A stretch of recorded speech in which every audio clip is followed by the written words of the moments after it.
시브려의 8674개 단어로 이루어진 구약 단어 중에서 기본 단어 중심으로 여러분과 같이 은혜를 나눠보고 있습니다. 그 중에 오늘은 1254번 바라라는 단어, 쉽게 얘기해서 창조하다 이런 단어로 여러분과 은혜를 나눠보도록 하겠습니다. 창조 이렇게 얘기가 나오면 그냥 성경의 내용이나 성경에서 무엇을 얘기하고자 하는 이런 부분을 다 접어두고 우리는 무조건 창세기의 내용을 봅니다. 그래서 창세기에 이 지구를 만든 창조의 의미로 성경을 보고 있습니다. 제가 이 시간 말씀드릴 수 있는 것은 성경에서 지구의 탄생을 얘기하려고 성경을 써놓은 것이 아니에요.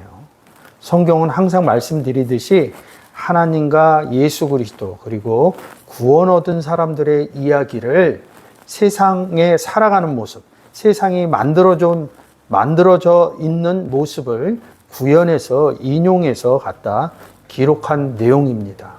그러니까 이 구원의 의미를 잊어버리면 성경을 나중에 가서 보기가 굉장히 어려워요. 어렸을 때는 그냥 지구가 만들어진 그런 내용으로 보셔도 괜찮습니다. 그렇지만 성경을 가까이 하면서 성경에서 무엇을 얘기하고자 하는 부분을 보시면 이런 창조의 의미가 달라질 수 있습니다. 하나님이 왜 창세기를 기록해 놓았고 왜 창조라는 단어를 기록했는지 그런 의미로 볼 수 있을 것 같습니다. 자, 그래서 제가 창조라는 단어가 있는데 이 단어가 보통 창세기의 의미에서 그냥 뭘 창조했다, 무엇을 만들었다 이랬을 때 쓰는 단어가 오늘 볼 단어는 1254번 바라라는 단어입니다. 근데 이 창조를 쓸 때 이 바나라라는 단어도 쓰고요. 아사라는 단어도 쓰고요. 야차르라는 단어도 씁니다. 이 창조한 것도 뭘 만든 거고요. 바라라는 단어가 창조하시니라 이런데 뭘 만들었다는 뜻이에요. 그리고 이 바나도 만들었다 이런 뜻입니다. 그래서 이 바나 뭘 만드냐? 사실은 제일 중요한 게 1121번 벤 아들을 만들었다. 어느 아들이요? 사람의 아들이 아니라 하나님 아들을 만드는 것을 바나 이렇게 얘기합니다. 그리고 이 아사라는 단어는 행하면 뭐가 만들어지죠? 우리가 복음을 행하면 뭐야? 구원받은 사람이 나오는 거죠. 구원받은 사람이 누구야? 하나님의 아들을 만드는, 행하다 이런 의미가 숨겨져 있는 것입니다. 그리고 지금 보는 맨 마지막에 3335번 야차로 이럽니다. 뭘 빚다 이럽니다. 토기장이 할 때 쓰는 단어입니다. 그릇을 만드는 것이거든요. 근데 그릇은 우리니 그러면서 구원 얻은 사람을 그릇으로 비교를 합니다. 그래서 이 네 단어가 구약에서 창조 의미로 보통 쓰이는 단어입니다. 그리고 많은 분들이 시브리어 이 단어 가지고 이 창조의 의미를 많이 설명합니다. 근데 오늘 이 시간은 창조라는 단어. 뭘 창조를 했느냐? 이 단어에서는 뭐야? 살찐 양. 하나님께 드려지는 이런 부분을 얘기를 했고요. 여러분들이 잘 아시는 언약, 계약 이런 의미로 기록을 해놨습니다. 이 살찌다 이런 단어가 깨끗하다 이런 단어하고 연결이 됐습니다. 그래서 이런 표현을 했고요. 이 사진을 그대로 가져가셔서 성구사전이 있는 분들은 비교해서 이 단어 상으로 연결되어져 있나 이런 부분도 보고 어떤 구절에 이런 단어가 인용돼서 쓰여져 있나 이런 부분을 보면 제가 왜 창조가 창세기의 7일 창조가 아니라 구원의 의미다 이렇게 말씀드리는 것을 이해할 수 있는 척도가 될 수 있습니다. 그래서 언약, 메리트 이 단어도 여기서 왔습니다. 이거 누구랑 언약 계약을 하는 거예요? 하나님하고. 누가? 구원 얻은 사람이 언약하고 계약하는 것입니다. 거기에 뭐예요? 양이 필요하다. 이런 의미겠죠. 그래서 창세기에서는 보통 이 시브리어 공부하고 문장으로 보시는 분들이 이 네 단어로 창조의 의미를 찾아갑니다. 저는 이 바라라는 단어 갖고 뭐예요? 구약에 창조라는 단어가 있고요. 그리고 신약에도 창조라는 단어가 있습니다. 지금 1254번 히브리어 바라라는 단어와 뭐요? 헬라어 2936번, 37번 이 단어하고 뭐예요? 히헬 사전으로 연결이 되어져 있는 단어입니다. 그래서 이 두 단어를 통해서 성경에서 얘기하는 창조가 무엇인지 이런 부분을 한번 보도록 하겠습니다. 제가 이 하단에 파란 글씨로 써 있죠. 신학 사전으로 가면 뭐예요? 이 바라란 단어가 70인역에서 이런 단어로 기록되어져 있다. 헬라어로. 70인역은 시브리어를 헬라어로 바꿔놓은 것을 70인역이라고 합니다. 그랬을 때 이 시브리어로 바라가 쓰여져 있는 단어로 헬라어로 바꿀 때 이런 단어를 사용했다 이런 의미로 제가 기록을 해놨습니다. 그래서 제일 먼저 2936 크티조 이 창조 신약에서 말하는 창조의 의미를 갖다 놓았습니다. 그래서 바라라는 단어 보고요. 그 다음에 2936 크티조라는 단어하고 비교하면서 성경에서 얘기하는 창조가 무엇인가 이런 부분을 한번 보도록 하겠습니다. 바라죠. 그래서 제가 이렇게 히엘사전 내용을 해놨습니다. 이사야서 65장 17절에 내가 새 하늘 새 땅을 창조한다. 그리고 뭐예요? 이 내용이 똑같이 어디 있어요? 계시록 21장에 있습니다. 내가 새 하늘 새 땅을 보니 이게 창조했다는 거예요. 새 하늘 새 땅 보여줬다는 거예요. 이 지구가 없어지고 그런 얘기가 아닙니다. 처음 하늘과 처음 땅이 없어졌다는 겁니다. 근데 여기에 뭐예요?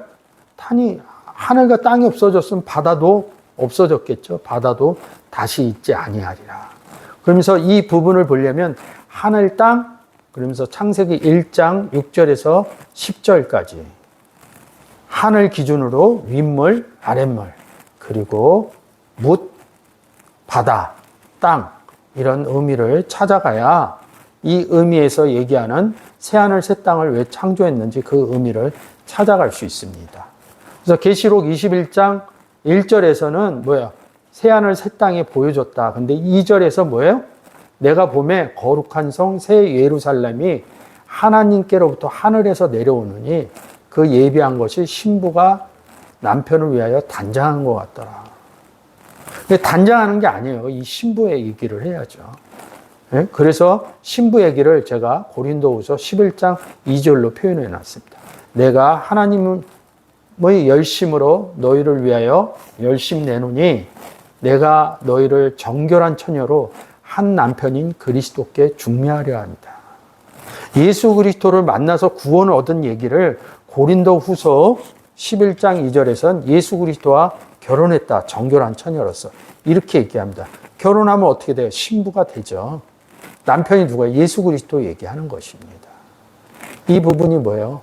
새로운 땅을, 하늘과 새 땅을 창조했다. 구원 얻었다. 이런 의미입니다.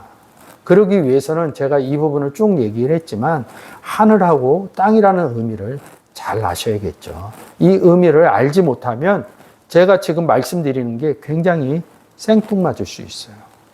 이런 의미가 달라지는 것입니다. 이 바라라는 게 창조했다 이런 의미에서 쓰여진 것입니다. 창세기 1장 1절에 제일 먼저 기록되어 있죠. 베레시트 바라 엘로힘 이릅니다. 태초에 하나님이 하늘과 땅을 창조했다. 이 1장 1절에서 얘기하는 건 새하늘 새 땅을 얘기하는 것입니다. 그래서 창세기 1장의 6절서부터 10절의 의미 하늘을 놔두고 윗물, 아랫물 그래서 이 아랫물만 모인 것이 뭐예요? 묻히고 윗물이 없는 상태 윗물이 없는 상태가 땅 그리고 또 뭐라고 그래요? 바다 이런 의미로 기록되어져 있습니다. 그래서 우리를 예수 그리스도를 영접하면 어디에 앉혀요? 하늘에 앉히는 사건을 자꾸 얘기하는 겁니다. 창세기 2장 4절에 뭐라고? 하나님 여호와가 천지를 창조하신 때에 천지의 창조된 대략이 이러하느라. 이거는 2장에서 누가 나와요? 2장, 3장, 4장에서 아담과 하와 얘기하는 거죠. 구원 얻은 사람도 창조한 것이고요. 구원 얻지 못한 사람도 하나님 창조하신 것입니다. 우리는 창조의 의미를 두 가지로 보셔야 됩니다. 그래서 이사야 45장 7절에 뭐라고 그래요? 나는 빛도 짓고 빛이신 하나님, 빛이신 예수 그리스도, 너희는 세상의 빛이다. 빛을 창조했다, 만들었다, 아사했다 이렇게 얘기합니다. 빛 누구? 하나님의 아들을 만들고, 우리가 복음을 전하면 받아들이는 사람도 있지만 받아들이지 않는 사람도 있어요. 받아들이는 사람은 빛도 짓고, 안 받아들였다는 건 뭐야? 빛이 없으니까 어둠도 창조하며, 평안이신 예수 그리스도 안에 들어간 사람도 짓고, 환난 가운데 있는 사람도 창조하니.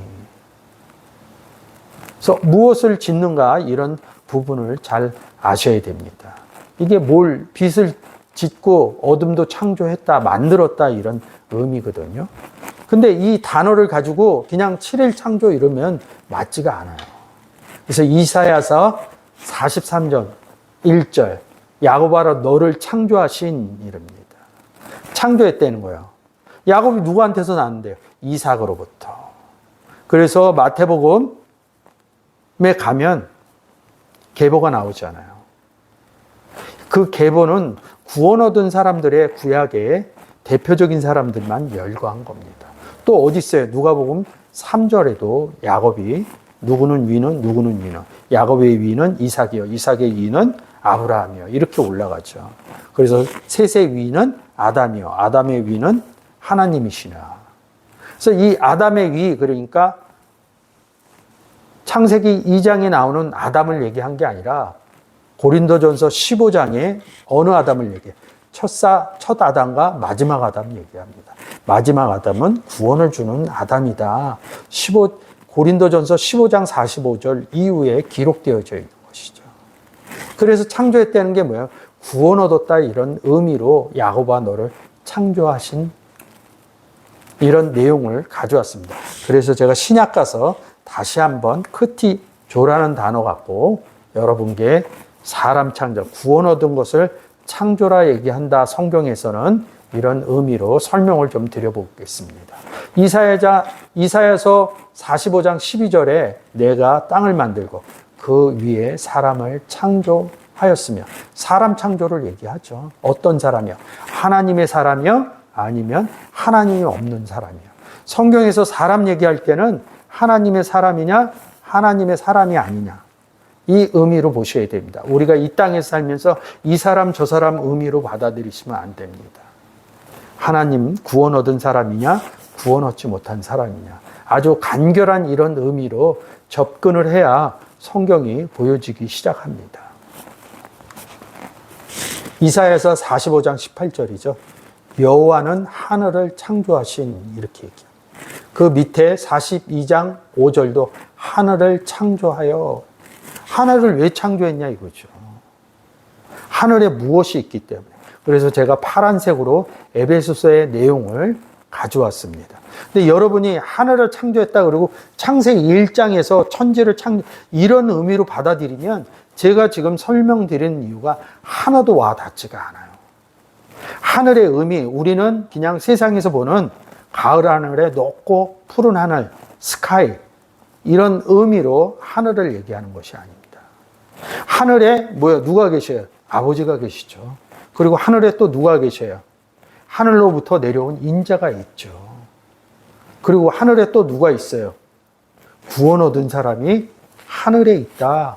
성경은 이렇게 기록되어져 있습니다. 그래서 에베소서 2장 6절에 뭐예요?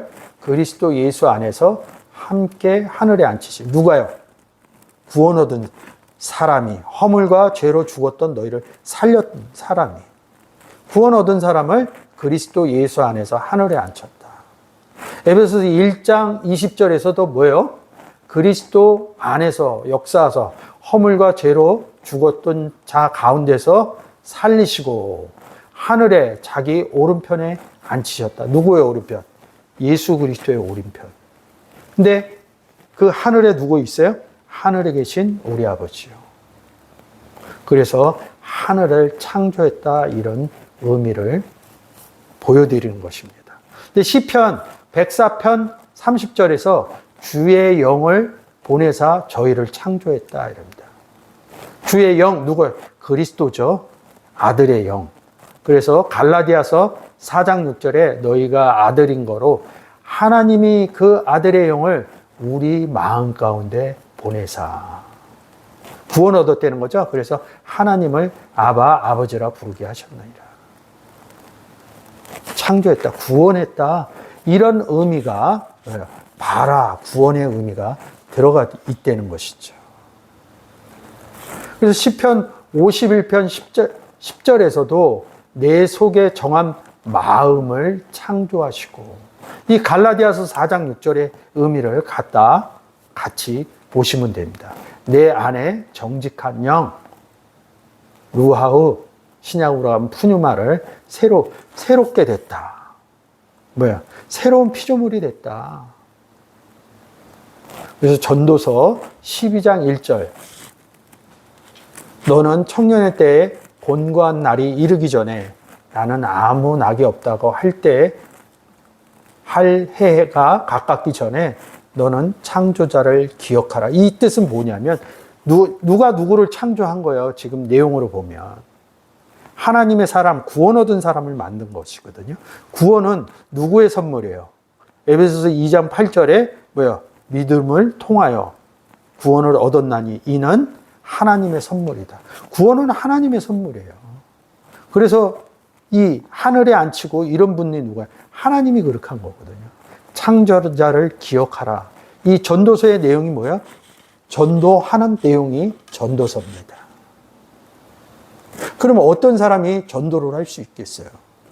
예수 그리스도를 영접한 사람, 그리고 하나님과 함께 있는 임마누엘 되어져 있는 사람. 그래서 우리가 성경은 많은 내용에서 그리스도 예수 안에서, 그리고 그리스도 예수 안에 하나님이 계신다. 그리고 우리를 어디 있다고? 그리스도 예수 안에 있다. 그리고 어디에 앉혔다? 하늘 안에 있다. 앉혔다. 앉힌 게 하늘 안에 있는 것이잖아요. 근데 반대로 우리를 기점으로 하면 그 아들의 영을 우리 마음 가운데 보냈어요. 누구를? 예수님을. 근데 예수님 혼자 오지 않아요. 요한복음 10장 30절에서 아버지와 나는 하나니라. 그래서 예수 그리스도를 영접하면서 누구도 영접했어요? 하나님도 영접했습니다. 그래서 나를 영접하는 자는 나 보내시니 하나님을 영접하는 것이요. 그래서 우리는 내 안에 예수님이 계십니다. 내 안에 하나님이 계십니다.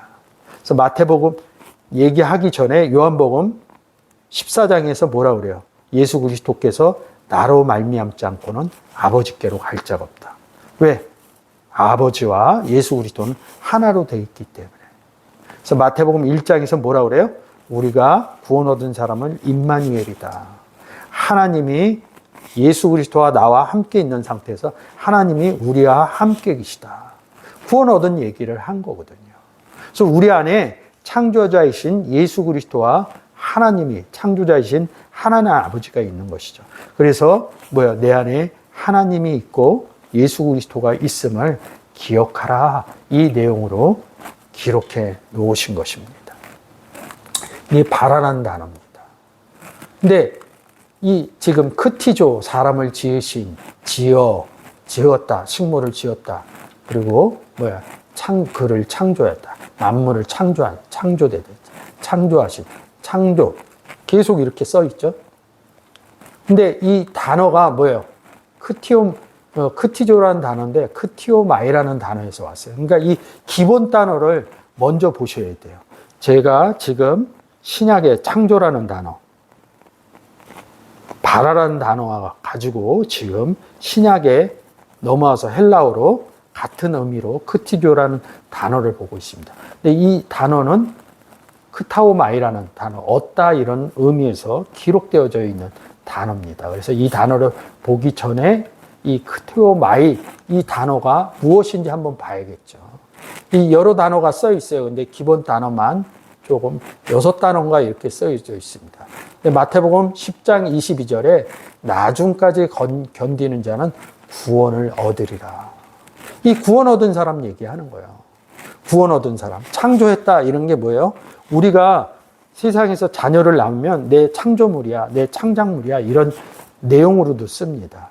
그래서 우리가 자녀를 그렇게 얘기하는데 우리는 하나님과 저와의 관계, 구원 얻은 사람 관계를 얘기합니다. 하나님 아버지, 부모님, 그리고 자녀인 우리. 그래서 요한복음 1장 12절에 영접한 자는 13절에 가서 뭐라 그래? 끝에 하나님께로부터 나아졌다. 그래서 복음 전한 사도 바울도 내가 복음으로 너희를 낳았다. 복음으로 너희를 낳고 영접하면 뭐예요? 구원을 얻었다는 거죠. 그래서 구원을 얻으리라. 그래서 영혼, 푸시케를 얻으리라. 영, 혼, 육, 몸 이렇게 얘기합니다. 몸을 얻으리라 이런 것은 없어요. 근데 영혼을 얻으리라 이럽니다. 몸의 구원, 푸시케의 구원, 영혼의 구원, 그리고 영의 구원이 있죠. 그런 부분은 제가 또 따로 해놓은 게 있으니까 발췌해서 들으시면 좋으실 것 같습니다. 사일전 4장 4절에 아내를 취한다. 아까 보신 것처럼 정결한 처녀로서 남편인 예수 그리스도를 만나고요. 계시록에서 신랑 신부 얘기하고요. 구원 얻은 사람들 얘기입니다. 그래서 신부가 어떻게 보내요? 아내죠. 그래서 아내를 취한다. 사도행전 22장 28절에 시민권 얻는 얘기하죠. 그래서 우리는 어디 시민권을 얻는 거예요? 하늘 시민권 얻는 얘기로 크타오마이가 구원 얻은 내용을 얘기하는 것입니다. 이 크타오마이라는 단어에서 크티조라는 단어를 파생을 시켰습니다. 그래서 사람을 지으시니가 본래 저희를 남자와 여자로 어느 사람? 하나님의 사람, 구원 얻은 사람, 거기에 사람을 크티조했다. 남자 누구? 예수님과 여자 누구? 구원 얻은 사람. 이 의미로 보셔야 됩니다. 그래서 에베소서 2장 10절에 예수 그리스도 안에서, 그리스도 예수 안에서 선한 일을 위하여 지었다. 복음 전하기 위해서. 누가 전해요?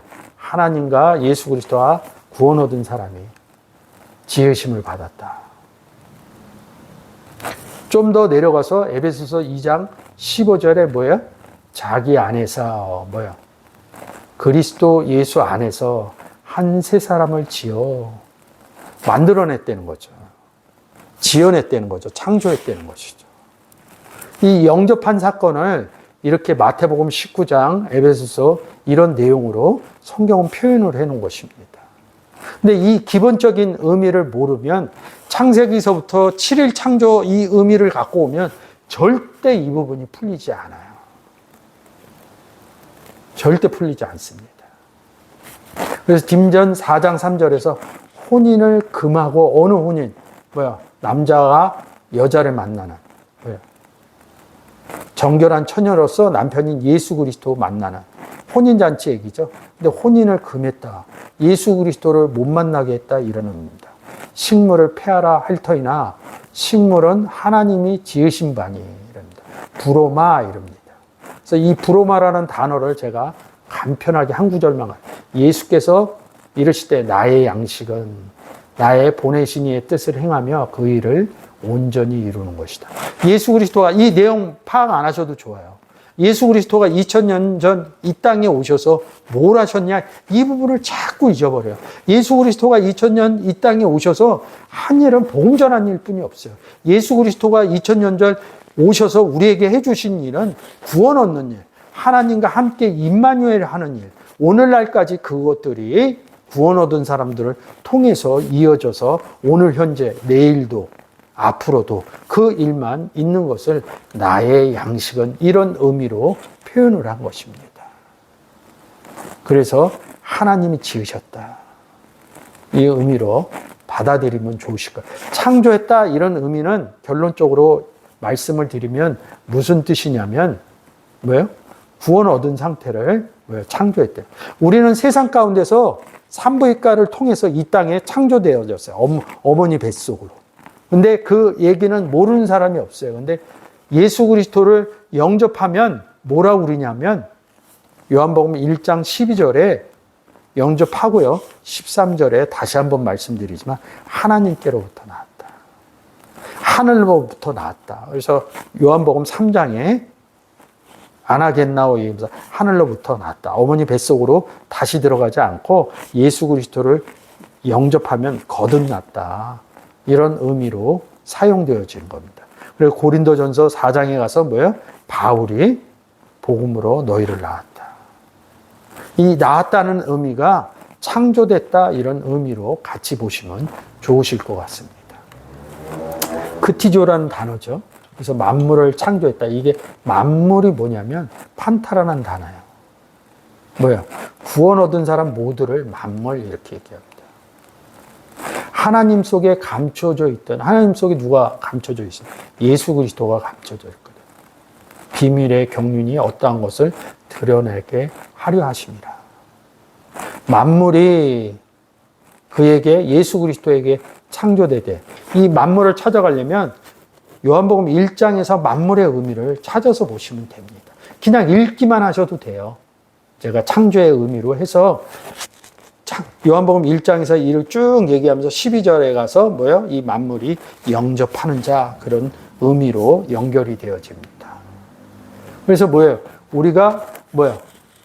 새로운 피조물이라고 그러죠. 고린도후서 5장에서. 그래서 새로운 피조물은 뭐야? 하나님이 새 사람을 입었으니 이는 자기를 창조하신 뭐야? 하나님이 자기의 형상을 쫓아 지식에까지 새롭게 하심을 받는 자이라. 이 내용이 알아지면 하나님의 지식, 예수 그리스도의 지식이 새롭게 알아지는 거죠. 그 하나님의 지식이 어디 기록되어져 있어요? 성경 안에 다 기록되어져 있습니다. 성경을 배척하고는 하나님을 알 수 있는 방법이 전혀 없습니다. 여러분들이 성경을 늘 가까이 하시는 분들이었으면 좋겠습니다. 그래서 하나님이 창조하신 때부터 이릅니다. 우리의 의미로 보셔야겠죠. 또다시 요한복음 1장 12절 영접하는 자 13절 하나님께로부터 나아진 창조한 때로부터 이런 내용으로 기록되어 있는 뜻입니다. 그래서 이 크티조라는 단어에서 크티조 이릅니다. 크티시스라는 단어가 나와요. 이 창조 단어이거든요. 그래서 고린도후서 5장 17절에 그런즉 누구든지 그리스도 안에 있으면 새로운 피조물이다. 그리스도 안에 들어간 게 뭐예요? 요한복음 1장 12절에 영접하는 자, 13절에 뭐예요? 하나님께로 나아진 자. 이런 의미로 보여지는 것이죠. 그런 의미로 생각하시면 좋으실 것 같습니다. 그래서 피조물이 고대하는 바 하나님의 아들들이 나타나는 것이니 괜찮아요? 하나님의 아들들이 나타나는 것이니 이렇게 기록되어져 있죠. 이 부분은 뭐예요? 그리스도 안에 있는 피조물이 뭐야? 구원 얻었죠? 그럼 복음을 전하죠? 그러면 다시 예수 그리스도를 영접하면 그들이 어떻게 돼요? 하나님의 아들이 되는 것이죠. 나타나는 것이. 바라는 것이. 뭐야? 그리스도 안에 구원 얻은 사람들이 바라는 것은 복음을 전해서 구원 얻은 하나님의 아들들이 나타나는 것이다. 이런 의미로 크티시스를 이야기하고 있습니다. 그래서 이 창조 이런 의미가 뭐요? 창세기 1장의 7일 창조를 얘기하는 게 아니라 구원 얻은 사람들 내용이 창조 이렇게 얘기하는 것이 성경의 창조의 내용입니다. 그래서 이 크티조라는 단어에서 크티스마라는 단어도 나와요. 그가 조물 중에 우리로 한 첫 열매가 되게 하십니다. 열매가 되려면 어떻게 돼요? 만민에게 복음을 전파해야 돼요. 이런 의미로 보시면 좋을 것 같습니다. 자, 크티스테스 이름입니다. 뭐야? 크티조라는 단어에서 누가 창조했어요? 조물주가 창조한 거죠. 그래서 크티스테스라는 조물주라는 하나님 이야기를 하고 있는 것입니다. 여러분들이 오늘 바라라는 단어를 통해서 이 창조라는 단어가 지구를 만든 내용의 뜻이 아니라 뭐야? 구원 얻은 사람의 이야기를 것이죠. 그 이야기를 어디다 기록해놨어요? 성경이 기록해 놓았대요. 누가요? 하나님. 그래서 창세기 1장 1절에서 천지를 창조합니다. 하나님이. 그래서 창조하면서 첫째 날에 뭐야? 빛이 있으라 하면 빛이 있었고. 이렇게 얘기합니다. 그래서 이 세상에 어둠에 있었는데 빛이 있었다. 이런 의미로 창세 7일을 설명을 하는데 성경에서 빛이 뭐냐면 하나님이 빛이시오. 요한 1서에서 얘기를 하죠. 그리고 요한복음에서 예수 그리스도를 빛이라고 얘기합니다. 나는 세상에 빛으로 왔다. 빛의 존재로 왔다. 그래서 하나님도 빛이시고 예수 그리스도도 빛이시고 그래서 이 빛은 하나가 되어 있죠. 그래서 아버지와 나는 하나다. 근데 우리가 예수 그리스도를 영접해서 어디 들어갔어요? 그리스도 예수 안에 들어갔습니다. 근데 지금 제가 빛 얘기하고 있죠. 그러면 하나님도 빛이시고 예수 그리스도도 빛이시면 우리가 어디 안에 들어간? 빛 안에 들어간 것이죠. 그래서 우리가 너희는 세상의 빛이다. 그래서 세상에 빛을 전하는 빛의 복음의 전도자죠. 그래서 빛이 있으라 하는 것은 빛을 전했더니 빛이 있으라 했더니 빛이 없었던 사람, 어둠만 되어 있던 사람이 빛이 있었고 구원 얻은 일을 하는 것입니다. 그러니까 성경에서 빛의 단어를 찾아야 성경에서 우리가 얘기하는 가시감선을 얘기하는 게 아니라 하나님이 빛이시고 예수 그리스도가 빛이시고 구원 얻은 사람이 성경의 빛이시구나. 그러면 빛이 있으라 하고 빛이 있었고 이 의미가 가시감선을 비추는 어둠 가운데 지구에 빛 비치는 얘기로 생각을 안 하고 구원 얻은 내용으로 본다는 것이죠. 하나님 뭘 그렇게 지구 만든 얘기를 간결하게 써놨겠어요. 여러분들이 특히 창세기 1장을 볼 때 그것을 구원의 관점에서 보시면 좋을 것 같습니다. 그러면 6절에 가서 물이 있는데 그 안에 궁창인 하늘이 있고 윗물과 아랫물이 있다. 윗물은 누구예요? 내 배에서 생수의 강이 흘러나리라. 예수 그리스도가 어디 있어요? 하늘 위에 있잖아요. 그래서 생수의 강, 윗물이. 그것을 성경에서 하늘에서 비가 내린다. 이런 의미로 기록되어져서 표현되어져 있는 것입니다. 그래서 여러분이 오늘 창조의 의미를 구원의 의미로 하나님 은혜로 잘 은혜 받으시길 주의 이름으로 축원드립니다. 저희가 수요일이면 계속해서 전도서 내용을 보고 있습니다. 이 전도서 내용은 말 그대로 전도하는 내용입니다. 그게 전도서입니다. 그 주인공은 누구예요? 솔로몬으로. 1장서부터 어떤 내용이 있어요? 해 아래서 해를 중심적으로 얘기합니다. 해는 누구예요? 여호와 하나님은 해요. 성경은 해를 하나님으로 얘기할 수도 있습니다. 해 아래 있다. 그러면 이 기준점이 뭐예요? 해가 어디에 있어요? 하늘에 있고 해 아래는 뭐로 돼 있어요? 땅이죠. 해가 땅으로 비치는 이야기일 수도 있지만 해 아래에 있는 상태, 하늘에 올라가지 못한 상태. 아까 보신 것처럼 에베소서 2장 6절, 에베소서 1장 20절에 하늘에 하늘에 예수 그리스도 안에 있는 것이 하늘에 앉힌 사건. 그러면 하늘에 앉혀 있으면 뭐예요? 땅이 없다는 얘기죠. 그래서 성경에서 뭐예요? 하늘에서 이루어진 것 같이. 하늘에서 왜 이루어져요? 뭐가? 구원이. 하늘에 뭐가 있길래? 하늘에 계신 우리 아버지요. 그래서 구원 얻은 사람이 하늘에 있어요. 그 다음에 뭐 한 거야? 복음 전한 거죠? 어디다? 해 아래에 있는 땅이다. 그래서 땅에서 이루어지게 하옵소서. 하늘에서 이루어진 것 같이 땅에서도 이루어진다. 이런 내용을 기록해 놓으신 것입니다. 그래서 전도서는 해 아래에서 구원 얻지 못한 사람들의 내용들을 기록한 내용들이 많습니다. 그래서 너는 청년의 때에 공고한 날이 이르기 전에 행복한 날이 아니죠? 구원 얻지 못했다. 나는 아무 낙이 없다고 할 해가 바뀌기 전에 너는 창조자를 해 위에 있는 창조자를 하늘 위에 있는 창조자를 기억하라. 이런 의미로 기록되어져 있는 것. 그래서 제가 단어를 바라하여 창조자 이렇게 하면서 단어 설명을 해드리는 것입니다. 해와 빛과 달과 별들이 어둡기 전에 비 뒤에 구름이 다시 일어나기 전에 그리하라.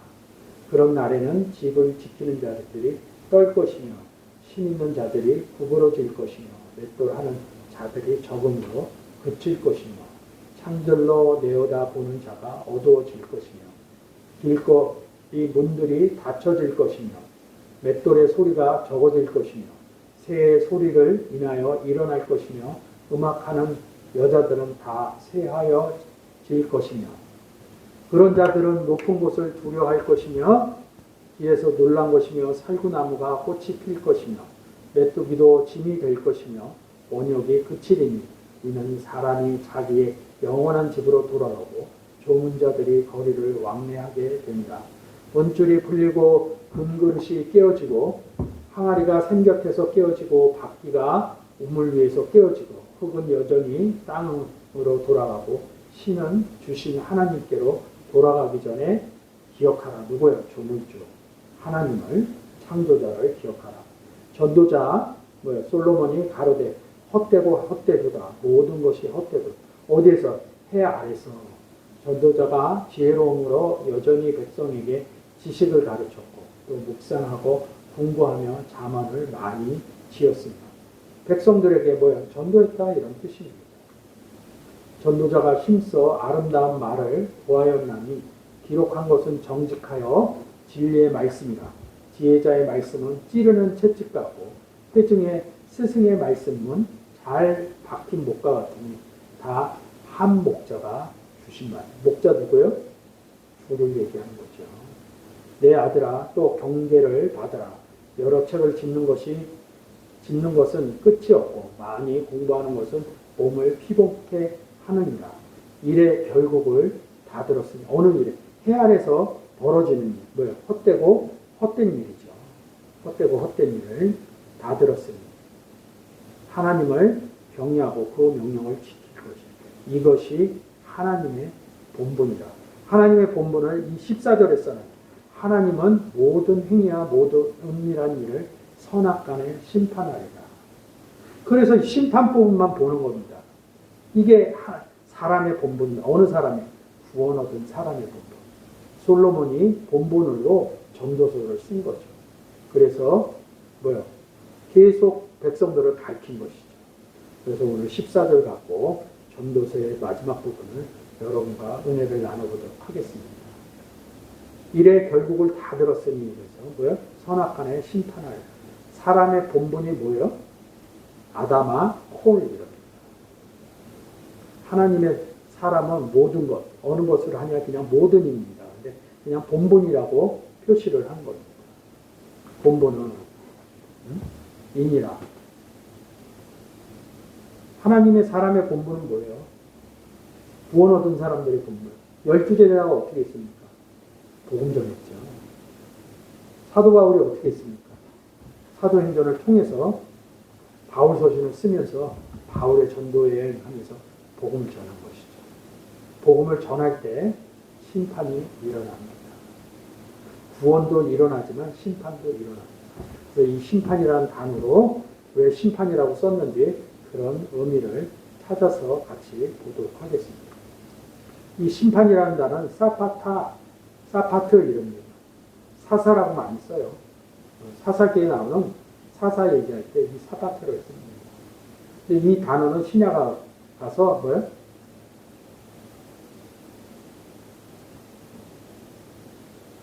제가 보이지는 않는데 2924 크리테스 사사 이렇게 씁니다. 사도행전에 한번 쓰여져 있어요. 심판의 의미를 갖고 있습니다. 사사라는 크리로라는 단어의 의미를 가지고 있습니다. 그래서 사사, 심판 이런 의미로 씁니다. 사파트 이럽니다. 창세기 18장 25절이죠. 세상을 심판하신 이가 공의를 행하실 것이요. 그래서 모세가 백성들을 데리고 재판하는 것이죠. 사례 얘기하면서 뭐예요? 광야 나갔을 때 여호와께서 심판하시기를 원하노라. 그러니까 심판과 재판의 의미를 가지고 있습니다. 그래서 레위 사람 제사장과 당시 재판장에 나가서 물어라. 그러니까 심판의 의미를 아셔야지 이런 의미들이 왜 이렇게 기록되어져 있는지 알 수 있습니다. 심판의 의미는 간단해요. 한두 구절만 보면 성경에서 얘기하는 심판의 의미를 찾아갈 수 있습니다. 쉐페트 이름입니다. 심판에서 심판받은 뭐예요? 재앙. 출애굽기죠. 10가지 재앙 얘기하는 거죠. 재앙이 뭐예요? 여호와께서 하나님께서 벌 주신다는 거죠. 에스겔서에서도 너희에게 벌을 내리라. 심판을 벌과 재앙과 심판과 이런 단어로 바꿔서 씁니다. 그래서 잠언서에서 뭐예요? 심판은 거만한 자를 위하여. 셰페트, 심판, 벌, 재앙 이 의미를 가지고 보시면 됩니다. 그래서 법관이 된다 이런 의미도 있고요. 사사기에서 뭐예요? 사사를 세웠다.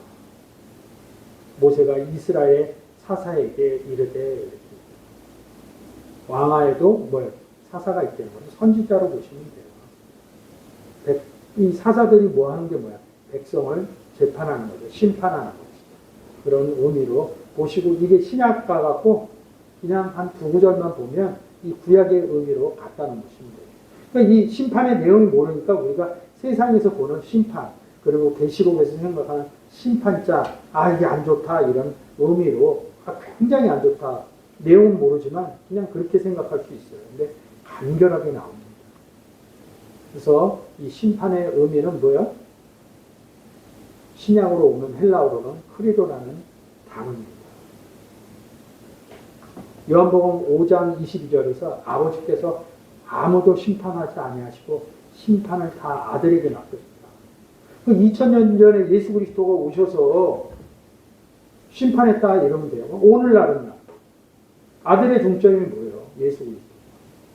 영접하는 거죠. 그 영접하면 구원을 얻고 영접하지 못하면 심판을 얻는다 이런 의미로 기록되어져 있는 거예요. 그래서 심판을 아들에게 맡겼다. 그래서 제가 요한복음 3장 17절, 3장 16절에 뭐예요? 하나님이 세상을 이처럼 사랑하사 독생자를 주셨으니 그렇죠? 이는 저를 믿는 자마다 멸망치 않고 영생을 얻게 하려 합니다. 그러면서 17절에 심판의 의미를 넣었어요. 하나님의 그 아들을 세상에 보내신 것은 세상을 심판하려 하심이 아니요 저로 말미암아 세상이 구원을 받게 하려 하십니다. 세상이 구원받으려면 어떻게 해야 돼요? 독생자를 믿으면 돼요. 17절은 너희를 심판하려고 하는 게 아니라 구원하려고 했다. 이런 의미를 쓰였고요. 18절에 저를 믿는 자는 심판을 받지 아니하는 것이요. 안 믿는 자는 그 뒤에 써있죠. 믿지 아니하는 자는 독생자, 하나님의 독생자의 이름을 예수 그리스도를 영접하지 않으므로 믿지 아니하므로 벌써 심판을 받은 것이다. 구원의 반대말이 심판이에요. 제가 여기다 좀 동그라미 쳐놨으면 좋았을 텐데 구원의 반대말은 심판입니다.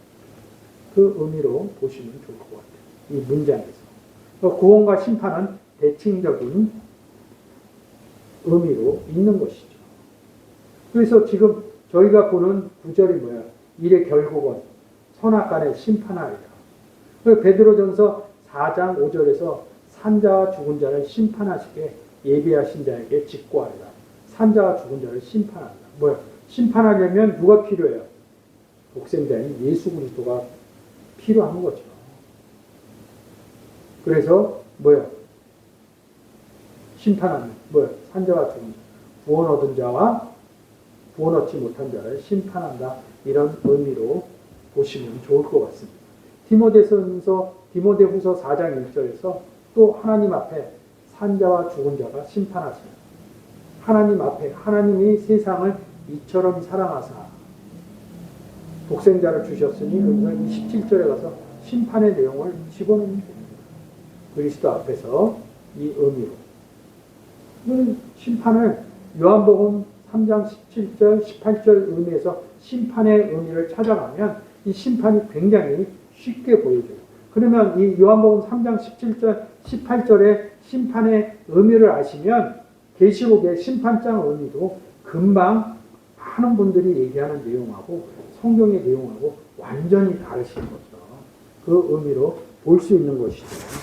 심판의 의미를 요한복음 3장 17절 18절의 의미로 보시면 좋습니다. 그런 의미로 보시면 좋을 것 같습니다. 그래서 지금 밑에 쓰여져 있는 구절도 심판 이렇게. 그래서 사로 2장 12절에 진리를 믿지 않고 불의를 좋아하는 독생자를 영접하지 않은 자들은 진리를 믿지 않아요. 진리이신 예수 그리스도를 믿지 않습니다. 그리고 의이신 예수 그리스도를 좋아하는 게 아니라 의의 반대인 불의를 좋아하는 모든 심판을 구원 얻지 못했다. 이런 뜻입니다. 성경은 구원과 심판의 내용으로 기록되어져 있습니다. 그래서 제가 크게 요한복음 3장 16절을 여러분들에게 보여드리는 것이죠. 하나님이 세상을 이처럼 사랑하사 독생자를 주셨으니 이는 저를 믿는 자마다 멸망치 않고 영생을 얻게 하려 하심이라. 하나님이 그 아들을 세상에 보내신 것은 세상을 심판하려 하심이 아니요 저로 말미암아 세상이 구원을 받게 하려. 제 얘기죠. 여러분 얘기죠. 근데 예수 그리스도를 영접하지 않은 사람 얘기를 18절에서 하는 겁니다. 저를 독생자를 예수 그리스도를 믿는 자는 심판을 받지 아니하는 것이요 믿지 아니하는 자는 너의 독생자인 하나님의 독생자인 예수 그리스도를 뭐예요? 이름을 믿지 아니함으로 뭐예요? 심판을 받은 것이다. 구원에다 맞춰는 뭐예요? 구원받지 못한 것이다. 이런 의미로 기록되어져 있는 거죠. 그래서 이 크리로라는 단어는 심판이라는 단어. 그래서 이 심판의 의미를 요한복음 3장 16절에서 18절을 무조건 읽으세요. 생각하지 마시고요. 그냥 심판의 얘기가 나오면 이 구절로 와서 무조건 읽으세요. 아, 그러면 읽다 보면 뭐예요? 구원 얻지 못한 것을 성경에서 심판이라고 하는구나. 그러면 사람들이 심판은 이런 것이야 저런 것이야 이렇게 얘기할 때 이 내용을 잘 알게 되면 뭐예요? 아, 구원 얻지 못한 것인데 왜 저렇게들 얘기하시지? 성경하고 다르게 얘기하는 것을 여러분 스스로 알 수 있습니다. 이 크리로라는 단어에서 크리마라는 단어가 나와요. 지금 크리로라는 단어에서 유래의 이름입니다.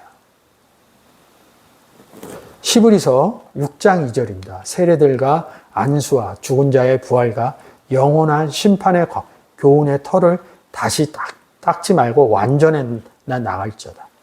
심판에 관한 교훈이 뭐야? 예수 그리스도 영접했느냐? 영접 못했느냐? 간단해요. 이게 심판에 관한 교훈이에요. 완전한데 어떻게 해야지 완전해? 복음 전해질 때 성경은 완전해진다. 이렇게 얘기합니다. 그래서 이 크리마라는 단어이 베드로전서 4장 17절 하나님 집에서 심판할 때가 되었나. 이거 갖고 심판 얘기를 많이 합니다. 하나님 집이 어디예요? 하나님 집이. 고린도전서 3장 9절에 제가 아주 중요해서 이렇게 갖고 왔습니다. 우리는 하나님의 동역자들이야. 왜요? 하나님 내 안에 계시고 예수 그리스도가 내 안에 있어서 임마누엘 돼 있는 상태이기 때문에 동역자 같이 일한다. 에르곤 이 단어에서 같이 쉰 에르곤 이렇게 얘기합니다. 잘 맞는지는 모르겠어요. 근데 아마 그럴 것입니다. 에르곤 같이 일한다. 이럽니다. 너희는 또 뭐라 그래요? 구원 얻은 너희는 하나님의 밭이요. 왜? 하나님의 집이다. 너희는. 구원 얻은 사람은 하나님의 집이다. 왜? 하나님은 우리 안에 계시니까 집 안에 계신다. 이런 뜻이죠. 그래서 우리가 복음 전하는 게 뭐예요? 하나님 집에서 심판이 시작되는 거예요. 제가 복음을 전했어요. 예수님 믿으세요. 근데 어느 부분은 감사합니다. 그리고 믿었어요. 근데 어느 부분은 저는 예수 필요 없어요. 안 믿었어. 그러면 어떻게 돼요? 지금 이 내용이죠. 믿지 아니함으로 심판을 받은 것이다. 그러니까 하나님 집에서 심판할 때가 뭐예요? 하나님 집에서 복음 전할 때가 심판할 때입니다. 하나님 집에서 구원을 시작할 때도 있는 것이죠. 그 의미로 받아들이면 되십니다. 그게 크리마라는 단어입니다. 그래서 크리마라는 단어가 이렇게 심판 이렇게 기록되어져 있습니다. 계시록이죠. 내가 보좌를 보니 하늘 보좌죠. 하늘에 보좌가 있는 것이죠. 근데 아까 보신 것처럼 에베소서 2장 6절과 에베소서 1장 20절에 그리스도 예수 안에서 구원 얻은 사람이 하늘에 앉혀 있다는 거죠. 그래서 내가 보니 거기에 앉은 자들이 있어. 백보자 이렇게. 어디 앉아 있는 거예요? 보좌에 앉아 있는 것은 어디 앉아 있어요? 하늘에 앉아 있는 것이죠. 그래서 하늘에 앉힌 사건을 알아야 앉아 있다. 이 의미를 찾아 있는 거예요. 그래서 심판하는 권세를 받았더라. 하나님 집에서 심판을 하나? 하늘에서 심판을 하나? 다른 거죠. 또 내가 보니 예수 증거와 하나님 말씀으로 인하여 목배임을 받은 자들의 영혼과 이런 내용 또 짐승들과 그 우상들에게 경배하지 않았다. 이마 손에 그 표를 받지 않아 자들이 살아서 그리스도와 더불어 천년 동안 왕노릇하면서 뭐 하는 거야? 심판하는 거야. 왕노릇한다는 게 뭐예요? 복음 전에서 심판한다 이런 의미로 보셔야 되는데 세상 의미로 다 풀었습니다. 심판하는 권세를 받았더라. 심판 이 의미를 잘 찾아가야 됩니다. 복음 전할 때 심판이 일어나는 것이죠. 그래서 20장 12절에서 내가 보니 죽은 자들이 물온데서 나고 그 보좌들 앞에서 섰는데 죽은 자들 뭐에 대해서? 죄에 대해서 죽은 자들이, 의에 대해서 살은 자들이. 그러니까 생물학적인 죽음을 성경은 한 번도 얘기하지 않아요. 거의 구원의 죄에 대해서 죽은 것들, 이 의미를 얘기하는 거죠. 죄에 대해서 죽었다 이 내용은 어디 있어요? 로마서 6장 앞부분을 읽어두면 죄에 대해서 죽었다 이런 한글적인 의미로 찾아볼 수 있습니다. 책들이 펴져 있고 또 다른 책이 펴져 있으니 곧 생명책이다. 죽은 자들이 자기의 행위에 따라 죄에 대해서 죽은 자들이 자기의 행위, 어떤 행위? 복음 전하는 행위. 그래서 심판을 받으니 기록된 대로. 복음 전했다는 거예요. 심판받으니. 그래서 이 심판의 내용은 뭐예요? 복음 전했을 때 구원 얻는 사람, 그리고 복음 전했을 때 받아들이지 않는 사람이 심판을 받는다. 성경은 이렇게 기록되어져 있는데 성경의 내용에서 벗어나서 심판의 의미를 설명하면 그 의미가 구원의 의미에 맞지가 않습니다. 하나님이 말하고자 하시는 성경의 내용하고 아주 동떨어진 내용이 되어지는 것입니다. 이 크리로라는 단어에서 크리테스 이런 단어가 나옵니다. 근데 사사기에 사사 얘기하죠. 아까 출애굽기에서 사사 얘기했고요. 사도행전 13장 20절. 그 후에 선지자 사무엘 때까지 사사를 주셨더니. 근데 이 사사가 뭐예요? 다른 데에서 재판장. 복음 전하는 사람이 재판장이라는 거죠. 그래서 재판장으로 곧 이 사람 예수 그리스도 36절에 예수 그리스도를 얘기하는 겁니다. 야고보서 4장 11절 형제들아 피차 비방하지 말라. 형제를 비방하는 자나 형제를 판단하는 자는 곧 율법을 비방하고 율법을 판단하는 것이라. 내가 만일 율법을 판단하면 율법의 준행자가 아니여 재판자로다. 입법자 재판자는 오직 하나시니 이 재판자는 능히 구원하기도 하고 심판하기도 멸한다를 심판으로 바꿔서 얘기할 수도 있습니다. 너는 누구간데 이웃을 판단하느냐. 구원 얻은 사람을 심판하지 말라 이런 뜻입니다. 그런 심판하는 사람이 누구예요? 다른 복음 갖고 있는 사람. 너희 성경이 달라 이러면서 얘기하는 내용들을 써놓은 것입니다. 예수 그리스도가 2000년 전에 이 땅에 오시기 전에 그 땅에 살아 있었던 사람들이 누구예요? 유대인이죠. 예수 그리스도가 그들에게 다시 하나님을 전합니다. 그러면 2000년 전 이 땅에 지금 이스라엘 땅에 있는 사람은 아직까지 하나님을 믿습니다. 그래서 뭐라고 그래요? 출애굽기에서 나 외에 다른 신을 믿지 말라.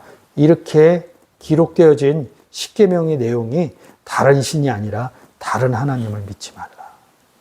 엘로힘, 아하러 엘로힘 이렇게 기록되어져 있습니다. 다른 하나님을 믿지 말라는 겁니다. 그러니까 2000년 전에 예수 그리스도가 이 땅에 오셨을 때 예수 그리스도를 안 믿는 것입니다. 오늘날까지. 왜요? 다른 하나님을 믿고 있기 때문에. 그들이 성경을 모세오경을 갖고 하나님을 믿습니다. 모세오경에서 얘기하는 구원의 의미를 못 찾아냈던 것이죠. 그러니까 그들은 메시아, 구원자를 왜 기다려요? 자기 나라의 독립 때문에 기다립니다. 근데 예수 그리스도가 2000년 전 이 땅에 오셔서 2000년 전에 이스라엘 땅이, 가나안 땅이 로마의 속국이었어요. 한 번도 나라의 독립을 위해서 일하지 않습니다. 무엇을 위해서 이래요? 하나님을 바르게 알 수 있는 구원의 의미로 이 삶을 이어져 나갑니다. 그 다음 삶은 누가 받아요? 12제자와 사도 바울이, 구원 얻은 사람들이. 그게 2000년 동안 오늘날까지 내려오면서 계속 복음이 전파되는 과정입니다. 그 의미를 잘 아셨으면 좋겠습니다.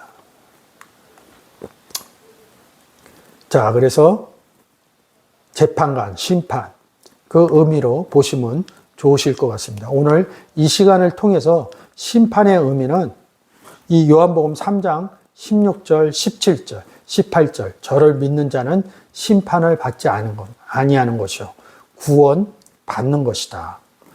예수 그리스도를 영접하지 않는 자는 믿지 아니하므로 독생자 이름을 믿지 아니하므로 벌써 심판을 받은 것이다. 그래서 오늘 전도서 12장 14절에 하나님의 모든 행위와 모든 은밀한 일 간에, 무슨 은밀한 일이 있겠어요? 복음 전하는 일이 전도서에서 은밀한 일. 전도서가 뭐예요? 복음 전하는 일이죠. 그걸 전도서 이릅니다. 행위, 어떤 행위를 했어요? 전도의 행위를 하는 거죠. 하나님이 세상을 이처럼 사랑하사 독생자를 주셨으니 믿는 자는 구원을 얻고 저를 믿지 않는 자는 심판을 받고. 그래서 선악간에, 이 선은 구원 얻은 상태를 얘기한 거, 악은 심판 받으리라, 이런 의미로 받아들이시면 좋으실 것 같습니다.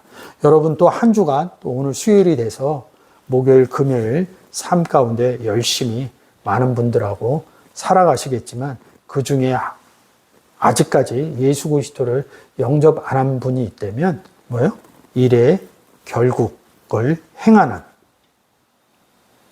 여러분들, 그래서 선악간에 심판을 하는, 심판보다는 선에 예수 그리스도를 전달하셔서, 전도하셔서 구원의 사역을 이루어 나가시기를 예수 그리스도의 이름으로 축원드립니다.